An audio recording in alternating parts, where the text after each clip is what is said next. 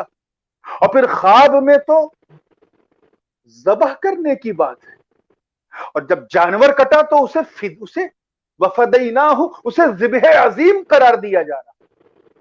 اس فرق اعتباری کو بھی ذہن میں رکھیں۔ ہم جب قصائی کی دکان پہ گوشت لینے جاتے ہیں تو قصائی یہ نہیں کہتا کہ یہ قربانی کا جانور ہے، وہ کہتا میں نے ذبح کیا۔ لیکن 10ویں ذی الحج کو، 11ویں اور 12ویں کو جو ہم ذبح کرتے ہیں اسے ہم قربانی کا گوشت کہتے ہیں، کیونکہ وہ قربانی کا گوشت۔ تو راز کیا ہے کہ جب گردن اسماعیل پہ چھری چلی خواب میں تو اسے صرف ذبح کہا، اور جب مینڈھے کی گردن پہ چھری چلی تو ذبح عظیم کہا۔ اس کا مطلب یہ ہے کہ یہ ذبح، یہ اسماعیل کا فدیہ تو ہو نہیں سکتا، کیونکہ یہ ذبح عظیم نہیں، اور جب یہ ذبح عظیم ہے تو پھر یہ نامکمل ہے، اور جب یہ نامکمل ہے تو پھر اس کی تکمیل کیسے ہو؟